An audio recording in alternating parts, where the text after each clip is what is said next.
¿Cómo podemos estar seguros de que Dios existe? Una pregunta que nos hacemos todos y que se hacen Mauro Viglino y varios exégetas, teólogos de diferentes religiones. Pero primero debemos estar conscientes de que no todos tenemos la misma idea que es Dios. Para mí puede tener un significado totalmente diferente a lo que usted está imaginando.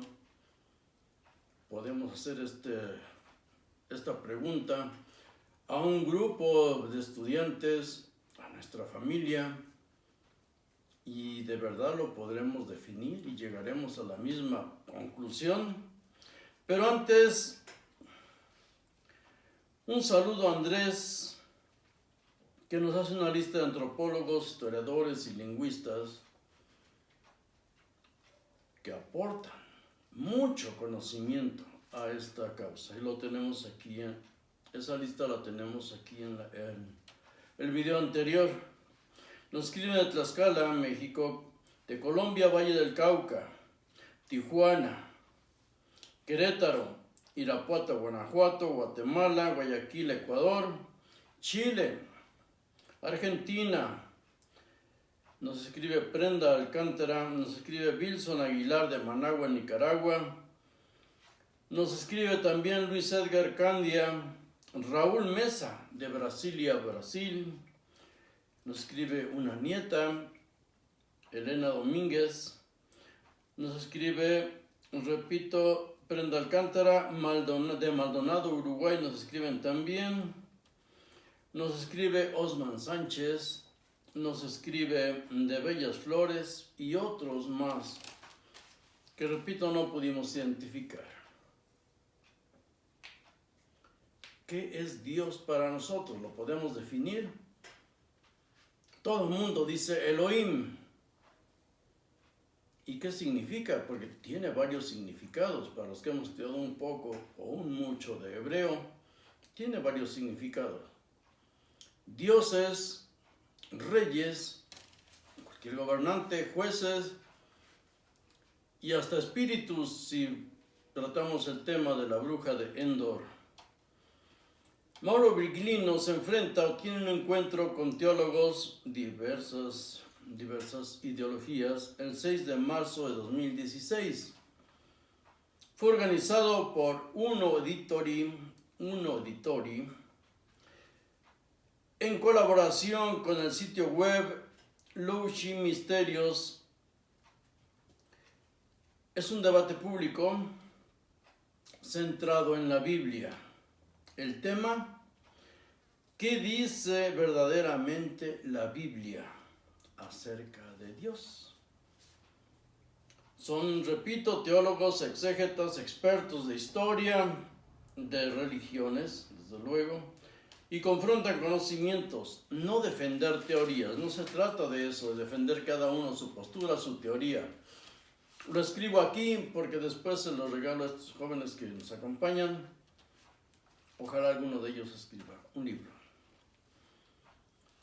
Las preguntas directas.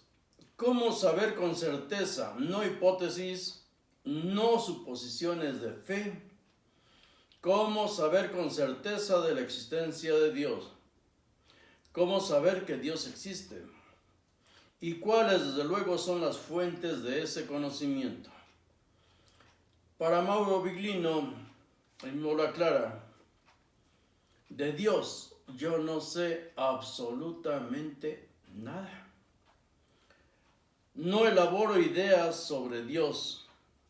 He leído mucho sobre Dios, pero nunca encontré la certeza del conocimiento de Dios.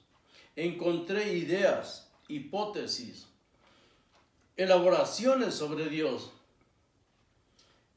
Pero aquí toca un punto muy importante que tal vez muchos cometemos. Yo sí lo cometí también.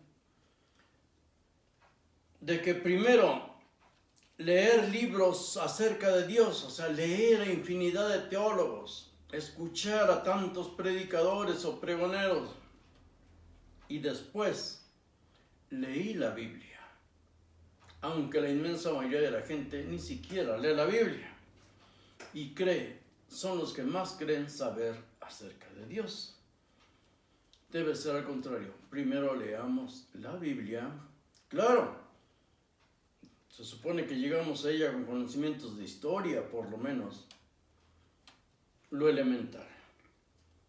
En la Torá no aparece el concepto Dios, dice Biglino, y lo comprobamos nosotros. Lo que está escrito es totalmente opuesto a lo que las religiones dicen que es Dios.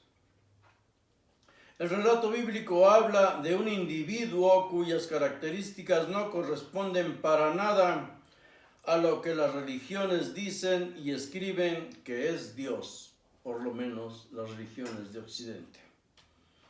La total ausencia del Dios platónico y neoplatónico del cristianismo, y esto lo corrobora Joseph Ratzinger en un libro, Introducción al Cristianismo, y otros más que ya les he expuesto aquí.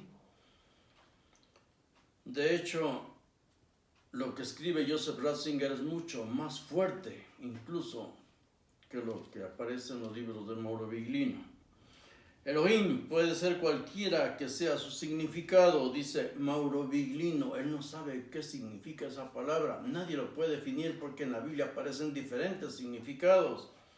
Elohim, Yahweh, Yahvé, el ser. Un punto. El pacto o alianza que hace ese ser, Yod-Hei Vav-Hei, es siempre con el pueblo de Israel, no con otros pueblos y desde luego no con los gentiles. Jamás no hay pacto con gentiles. No hay conocimiento de un Dios universal en los textos, la Torá. Los conocimientos que ellos tenían no llegan a lo que hoy podemos desarrollar. Hoy y científicamente podemos comprobar. Nuestro universo debe ser, si estudiamos un poco, mucho más vasto. El Dios o lo que conocemos como Dios en Occidente no aparece en la Torá, lo dice Mauro Biglino. Ariel Di Porto, un rabino en jefe de la comunidad hebraica, opina esto acerca de la existencia, o dónde, cómo podemos comprobar la existencia de Dios. Dice que la pregunta acerca de lo que es Dios en realidad es muy reciente. Antes nadie se preguntaba eso. En épocas bíblicas nadie se preguntaba eso. Es a partir del medioevo que todo el mundo empieza a hacerse ese cuestionamiento. Dice él, los principios de fe hebreos se compaginaron y elaboraron como texto muy recientemente. Lo que hoy se trata en el rabinismo es parte de la filosofía hebrea medieval. Todo es un constructo. Maimónides, dice este rabino, Maimónides en el tratado del Sanedrín, en su comentario en la Mishnah, comenta: el Sefer Emuná del Rabí Sadia Gaón sobre las creencias del hebraísmo. Esto, los textos derivan de la necesidad de una dogmatización al interior del hebraísmo. Tuvieron que enseñar pocas cosas y bien directas, bien objetivas, no entrar en detalles. Eso ya es filosofar. Todo esto derivado de la realidad, de la relación que tuvo el mundo hebreo con el cristianismo y con el islam. Esta es una persona que tiene estudio. Al menos inicialmente esta pregunta acerca de la existencia de Dios no existe en la tradición hebrea. El sionismo, ateísmo, ciencia son modernos y muy avanzados para los judíos. Muy avanzados. Ellos han avanzado demasiado. Alguna parte, algún grupo nada más del judaísmo. Los demás, unos solo existen, otros están de verdad en las cavernas. Sigue diciendo, no se puede saber nada de la divinidad teológicamente, podemos referirnos a ella, a la divinidad, solamente en términos negativos. Cuando alguien dice esto es Dios, ellos dicen no lo es. Para los filósofos judíos es posible conocerla y hacerse conscientes de su existencia a través de sus manifestaciones, que es lo mismo que encontramos en los escritos de Spinoza. Dice él, este rabino, a través de este mundo, de cómo está arquitectado, a través de lo que sucede al interior de este mundo, el que podemos conocer racionalmente, porque no es posible hablar de una evidencia respecto a nuestros conocimientos sobre Dios. Posible.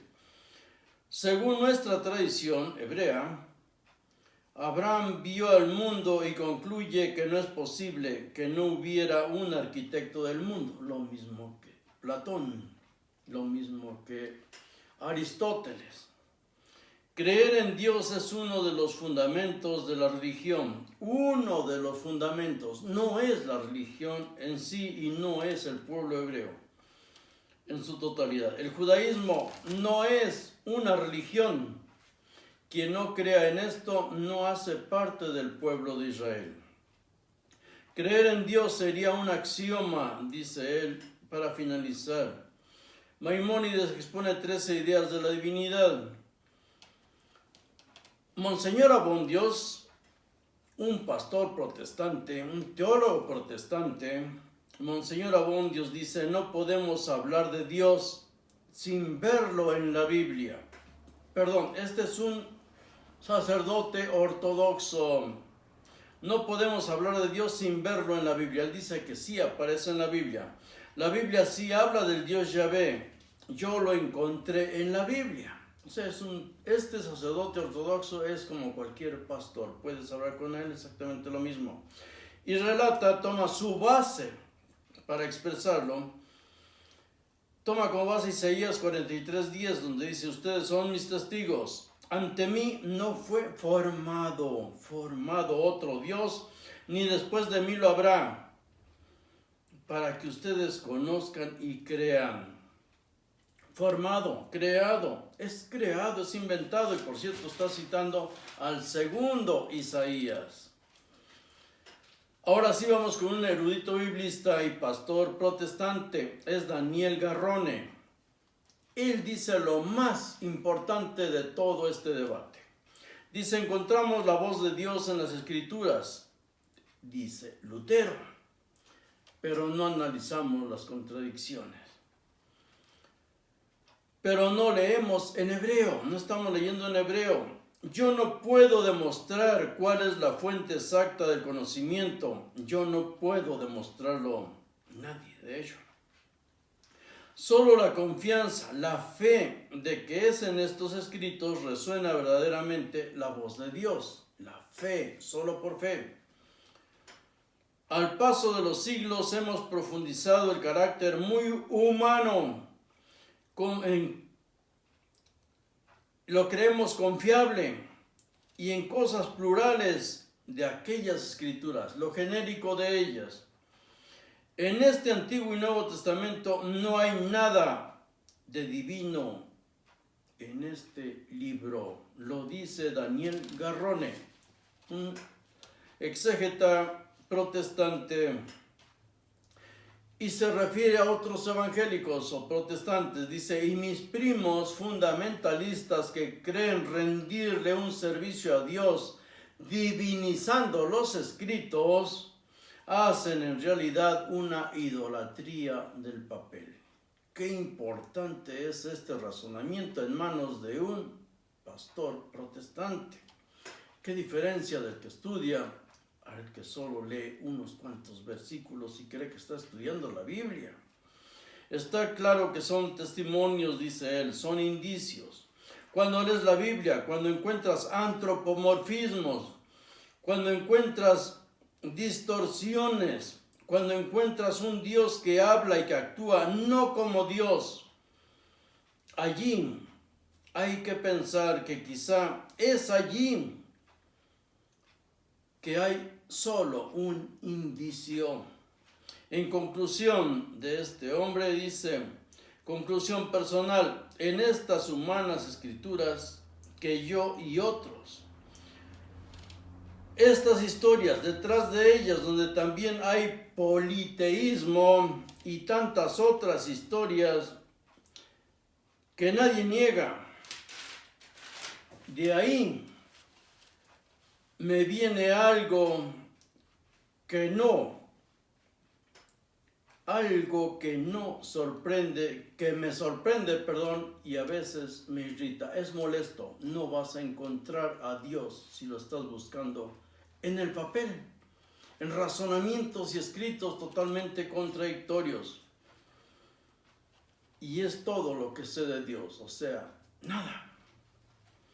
Hermes Segati, un sacerdote y docente de teología e historia del cristianismo, dice: quitemos la certeza sobre Dios, porque si tuviéramos la certeza de Dios, Dios no seríamos nosotros.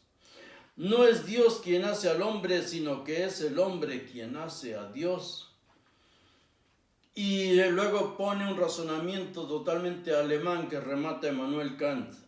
Dios debe rendir cuentas a la razón para ser Dios. ¿Para qué estudiar? Lo encontramos en los mismos escritos, en la misma Torá, Deuteronomio 17:19. Dice que su pueblo leerá todos los días de su vida para que aprenda a temer a su Elohim, su Dios. Temerlo, yaré en hebreo, amedrentar, asustar. Para eso es que debes estudiar o debes adoctrinar a tu pueblo, para asustarlo, para que guarde toda su ley, no fe, la ley, porque todo es en esta vida. En el versículo 20, Deuteronomio 17:20, el hombre al que le escribe, su pueblo no debe creerse superior a sus hermanos para que prolongue sus días en su reino en medio de Israel. Todo es en esta vida, en este lugar. Lo mismo aparece en Deuteronomio 6, del 6 al 9, del 4 al 9, 11, 18, en Josué 1:8, Salmos 1:2, Salmo 119 del 97 al 100, en Deuteronomio 4:10, ordena, supuestamente es Elohim, a Moisés: reúne al pueblo para que yo les haga oír mis palabras, a fin que aprendan a temerme todos los días de su vida y lo enseñen a sus hijos. Se trata de adoctrinamiento. Desde luego no está hablando ningún Dios. Eso escribió Moisés, si es que existió. Todo esto, todo el Génesis, toda la ley se escribió cuando regresaron ya más civilizados de Babilonia. Y Jesús, ¿qué presumiblemente escribe Jesús acerca de estudiar su palabra? ¿Qué predicó realmente Jesús? Eso vamos a verlo enseguida. Por hoy un abrazo afectuoso a todos.